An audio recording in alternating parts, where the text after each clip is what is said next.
Bueno, seguimos compartiendo esta mañana, este jueves, aquí en Mercadovisión, con muy buenas compañías. Le damos la bienvenida, agradecemos que esté aquí el madrugón, la travesía, al doctor Luis Palma Cané, economista. Está muy bien, gracias a ustedes. Especialista en economía internacional. Buen día, Luis. ¿Cómo andan, Pedro? Nosotros bien, che, gracias a Dios, muy bien. Me alegro. Ayer te estaba viendo casualmente con el amigo Feynman y lástima que te agarré en pesadito y me dice, Manu, ¿estuvo picante? Le digo la verdad.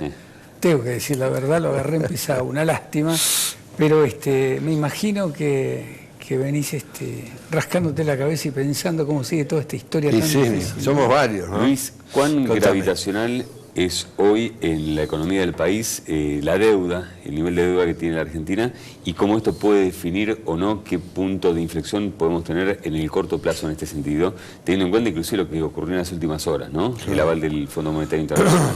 Sí, yo diría que el tema de la deuda pública es una de las vulnerabilidades más importantes que tiene la economía argentina. No es la única, por eso yo creo que está sobredimensionado. Solucionamos la deuda externa, está todo bien. Tenés muchas vulnerabilidades más, tenés la vulnerabilidad de un nivel de actividad extremadamente bajo, en recesión. La Argentina del año 2011 está flat, vale decir, no crece, lo cual, frente a un mundo que ha crecido al 3% por año, vale decir que nosotros, la Argentina en promedio, está casi un 36% abajo del Producto Global mirado 10 años para atrás. Esto es un promedio, obviamente hay gente que está 50-60% mejor que nosotros. Hay muy pocas veces una economía que no sea socialista o de economía centralmente planificada, registrado ciclo de estancamiento de 11 años, ¿no es cierto? El último gobierno de Macri, de los últimos 4 años, 3 fueron con recesión. Que no es menor. Que no es un tema menor, entonces ustedes me preguntan, ¿es un tema importante la deuda? Sí, pero me parece que tenemos que aclarar que no es el único problema que tenemos. Tenemos niveles de ingresos per cápita muy bajos, sobre todo el famoso 40%, que es un tema estructural en la Argentina, no es que lo salió de un repollo del gobierno de Macri. Esta pobreza viene de distintos gobiernos populistas, digamos, que han destruido la economía de la producción, la economía productiva, digamos, y entonces tenés la deuda externa, la inflación, la recesión, una desigualdad en la distribución del ingreso bastante complicada, o sea que es un combo que exige un fine tuning en el plan económico que no tenemos por ahora. No sé si no tenemos o si lo tienen no lo muestran, que para la economía es exactamente lo mismo. Porque se basa en expectativa mucho. Claro, porque vos si vos tenés, el peor enemigo de la economía es la incertidumbre. Si vos no sabés qué viene, bueno, es muy simple. ¿Por qué el gobierno no lanza definitivamente un plan económico? ¿No lo tiene? No sé. No sé si no lo tiene o si lo tiene. Me da toda la impresión que están un poco actuando sobre la marcha, que en esta situación es extremadamente peligrosa, porque hay, y voy a hacer cargo de lo que digo, hay una mala praxis muy clara en la gestión de la deuda. Uno no puede ir a refinanciar o reestructurar o reperfilar una deuda sin primero presentar un plan. Yo voy y le digo, mira, yo necesito 3 años de gracia, etcétera, etcétera, una quita de X%, y el acreedor, antes de decirme que sí o que no, me decía, bueno, fenómeno, anoto las condiciones que ustedes... Ahora, decime cómo lo vas a hacer. Pero sin embargo, el FMI tiene una reacción totalmente distinta, por lo menos es lo que dieron a entender ayer. Bueno, yo tengo una visión distinta de eso, a ver, ¿no? a ver.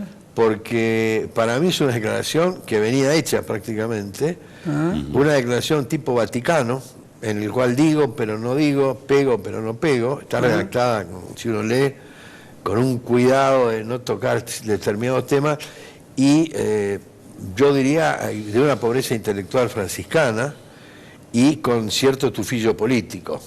Vamos a los 2 puntos, si les parece, de por qué pienso que es de una pobreza franciscana. Porque hacen un diagnóstico primero, que es ser profeta de lo obvio. ¿Qué quiero decir? Que venir a la Argentina, entrevistarse, anotar los números, qué sé yo, y decir después que, primero, la deuda no es sostenible en estas condiciones. Eso lo dice, bueno, hago el diagnóstico, que dicen ellos. La deuda no es sostenible. Segundo, ¿por qué no es sostenible la deuda? Y era sostenible en julio cuando vinimos, porque cambió la situación política, aumentó el riesgo país, etcétera. Eso está bien. Entonces, ¿por qué no es sostenible? Porque dicen el superávit primario que tendría que tener la Argentina. ¿Qué superávit primario? Es la diferencia entre ingresos y egresos corrientes, sin incluir los intereses, que es otro tema a discutir, porque si a mí me sobrara plata para el sector primario, pero no me alcanza para pagar los intereses, estamos en la misma. De manera que dicen, bueno, no es sostenible la deuda. ¿Por qué? Porque el ajuste que habría que hacer para disminuir la deuda pública, llevar las necesidades de financiamiento a un nivel razonable y aumentar el producto en forma satisfactoria es económica y políticamente inviable. Y tercero, entonces, si la deuda es insostenible, la tengo que bajar y con el ajuste teóricamente, económica y políticamente, discrepo, pero no importa, no es viable, entonces, ¿qué queda? Hay que bajarla. Entonces dicen, dado esta situación, es necesario, sería conveniente, sería dable, Vaticano, que el sector privado hiciera una contribución apreciable. Estoy diciendo literalmente, ¿qué es apreciable? Están hablando de una quita. Una quita furiosa. ¿Pero qué es apreciable? Yo no sé. Uno puede decir que apreciable es el 10%. Ocurre, vos mencionabas recién el tufillo político, sí. La suerte y el prestigio, entre comillas, del Fondo Monetario también está atado a la suerte de la Argentina, porque se ha comprometido sustancialmente nuevamente con, bueno, un incumplidor serial también. Sí, sería el 9º default en la historia. Somos defaultadores seriales, o sea, nuestra imagen en el mundo financiero es pésima. Por eso que en algún momento, en 8 veces tuvimos que golpear la puerta del Fondo Monetario. No es que otra cosa, no es que el Fondo Monetario vino con un paraguas y se tomen plata. Fuimos muertos, fuimos a terapia intensiva, por favor préstenos plata porque esto revienta. Después podemos analizar por qué reventaba, qué errores se hicieron, pero en última instancia el argumento es ese. ¿Por qué digo que es de una pobreza franciscana? Porque no tendría que haber venido para hacer ese diagnóstico. Que la deuda se explotó, explotó. Un número que es importante es que el gobierno anterior dice que la deuda explotó, y no es así. Porque la deuda que dejó el gobierno de Cristina fueron 240.000 millones de dólares, que era un 60% del Producto Bruto calculado en 400.000. Hoy está, cuando lo deja Macri, lo dejó en 310.000. O sea que subió un 30% en 4 o 5 años para financiar el déficit.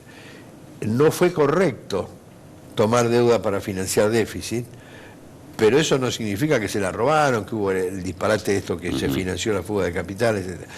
Y además, no es un problema de 310.000 millones, porque si empezás a desglosarla, de los 310.000 hay 60.000 que es ley nacional. Correlo porque hace lo que quieras, lo reperfilás, qué sé yo.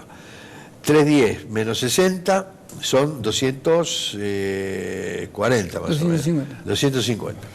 De esos 250, 50.000 son del fondo, correlos. Te quedan 200. De los otros 200 que quedan, 100.000 son intraestado. ANSES, Banco Nación, Banco Provincia, eso se arregla en una mesa. Estamos hablando de 140.000 millones. No son 400 y pico, perdón, 340.000, sí. ¿Cuál es el problema? Igual el problema sigue estando, ¿no? Lo que quiero decir es que la magnitud es diferente. Entonces yo dije, es de una pobreza y una profecía del obvio hizo el fondo, porque ese diagnóstico, insisto, deuda, no es, el ajuste no es compatible económica y políticamente. Entonces el sector tiene que haber una quita, no me dice nada nuevo. ¿Y por qué digo que tiene un tufillo político? Perdón, Luis, ¿vos no podés explicar esto? Lo vamos a recordar después de la pausa. ¿Puede ser? ¿No te molesta? Porque nos están pidiendo hacer una pausa. Bueno. Estamos con el licenciado Luis Palma Cané, que ha venido a visitarnos, y un lujito que nos damos cada mañana con especialistas en la materia. Ya volvemos. La mano que había pedido el doctor Palma Cané, perdón, que volvemos de la pausa y me había olvidado de recordar a los amigos con quién estamos.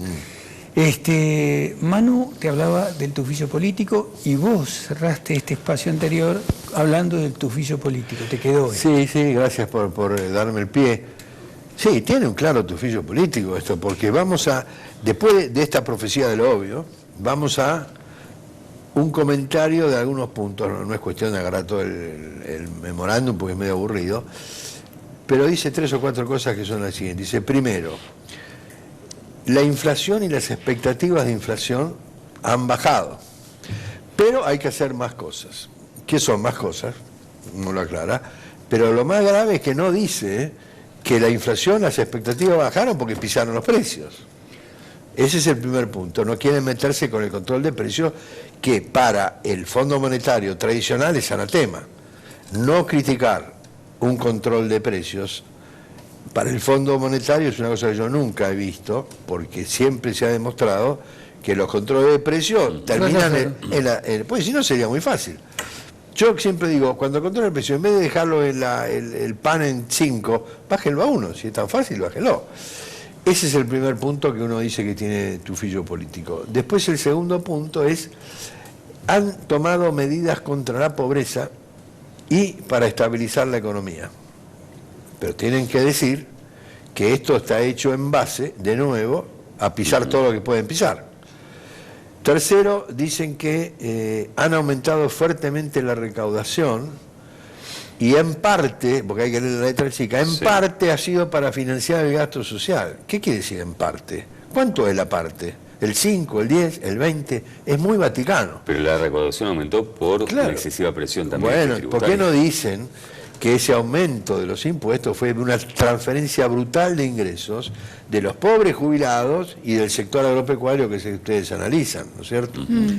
Si esto es así, tampoco critican. Y la frutilla del postre contra el fondo y más tufillo político, llegan a decir que se ha logrado estabilizar las reservas merced al control de capitales.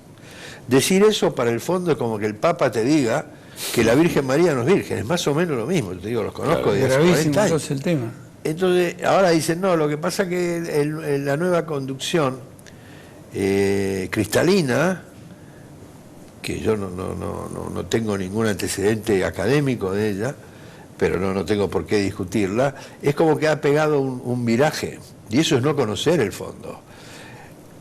El director delegado del fondo es un instrumento del board, y el board es un instrumento de los países que ponen la plata, y es un instrumento de Estados Unidos. ¿Por qué? Porque Estados Unidos tiene el 16% de los votos del board, y resulta que si vos lees el estatuto, que nadie lo lee, es que para que el fondo permita una refinanciación, no puede hacer quitas, pero puede pasar de un programa de 2 años a un programa llamado de facilidades extendidas. ¿Necesita cuánto? El 85%, mirá qué casualidad. De manera que prácticamente el amigo Trump, con su locura y su tema del Twitter, si se levanta mal a la mañana, estás listo, sí. ¿Qué pasa? El tipo te lo para. Así como le dijo muchacho a Macri de Molelo. En su momento, claro. Claro, entonces es toda una fantasía esta, claro, que algunos colegas de ustedes, que con todo respeto me permito discrepar, espaldarazo al gobierno, después el presidente que tenemos, que ha copiado el tema del Twitter, que tiene una, ¿cómo decirlo sin ofender a nadie? Tiene algún lineamiento dado por la señora, y que trata de hacer un equilibrio, y bueno, a veces no lo logra. Puso un Twitter diciendo qué suerte que el fondo nos reconoce. Es un papiro del fondo para quedar bien y ver qué pasa. ¿Por qué quiere quedar bien el fondo? Porque ¿para qué va a quedar mal ahora a esta altura del partido? Para decir de nuevo que el fondo es una porquería. Perdón, y termino con esto. El fondo, si logra darle las facilidades extendidas a los negociadores, perdón, te voy a dar este papelito, van a hacer 4 de estos papelitos, y van a decir, yo te voy a dar la facilidad, ahora léete esto y vuelve mañana, ¿no? Como en los exámenes. Y ahí van a decir todo lo que tiene que hacer en Argentina. Entre ellos, básicamente, le van a pedir las reformas estructurales que es necesario. La reforma laboral, la reforma previsional, la reforma... Entonces, el ministro de Economía dice, no vamos a hacer el ajuste contrariando o en contra de la gente, no vamos a aumentar la pobreza. Lo que tiene que decir es que si no logran equilibrar la economía, si no logran eliminar el déficit fiscal, que es el que hace más de 60 años ha destruido la economía, la pobreza va a ser mucho mayor, porque va a haber más inflación y más recesión. Luis, en este escenario, ¿qué nivel de vulnerabilidad tiene el país con esta economía interna, con esta macro, teniendo en cuenta lo que pueda ocurrir a nivel mundial con cualquier sobresalto, cualquier cisne negro que aparezca? ¿Cómo nos encuentra? Está muy bien. Porque nos ha pasado ya otras veces, vivimos en una situación límite y cuando hay algún vientito no deseado, imprevisto a nivel mundial, que siempre hay, nos deja totalmente fuera de órbita. Sí, hay un escenario geopolítico que otro día me encantaría hablar con ustedes. Yo cuando doy clase trato de dar ejemplos, ¿no? Entonces vos me preguntás, ¿cómo estamos? Estamos como, ¿viste un trompo?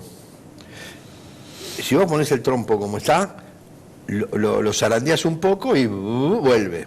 Eso se llama equilibrio estable. Estamos en un equilibrio inestable, que es, tenemos la economía nuestra, es el rombo al revés.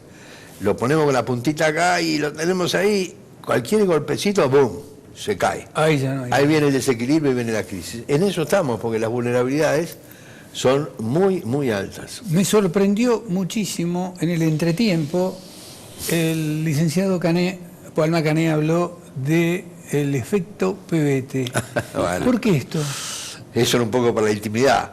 El efecto PBT... No, acá no hay intimidad. No. Acá no hay intimidad. El efecto PBT, la verdad que lo hablé por primera vez, pero no importa, para el sector privado, cuando uno hace ajustes de los costos fijos de una empresa, que vos haces un ajuste de un costo fijo de una empresa, bajás el 20% y te encontrás que a los 3 años subió más del 20% de nuevo. Lo que yo llamo el efecto PBT es sobre los controles de precios, ¿no? Vamos a ver que controlamos el mate, ¿no? 6 meses. Sí, ponele. Entonces, entrada es fácil. El mate vale 20, lo congelo en 18. Siempre mejor un poquito menos por la duda. Claro. ¿Viste? El enano regulador siempre trata de tener un margen. Sí, porque este gobierno tiene enano regulador. Ajá. ¿No? Regula lo que puede, porque ellos parten de la base de izquierda, pero de izquierda, digamos, arqueológica, no es la izquierda europea ni la izquierda americana. Ellos sostienen que el Estado es mejor administrador que el sector privado. Si vos partís de esa hipótesis, si nosotros 3 somos gobierno y decimos que lo mejor es que administremos nosotros 3, que somos iluminados en una mesa, cuanto más controle mejor. Entonces controlamos el precio. Es lo mismo que vos agarres un PBT y el control es como que piso el PBT, lo aprieto para abajo. ¿Qué pasa con el PBT? Baja. Y queda ahí si tengo la mano. Cuando saca la mano, chao. A los 180 días saco la mano y el PBT sube. Más de lo que sube más de donde salió, que es lo que pasa con los precios, el tipo de cambio, todo, el efecto PBT.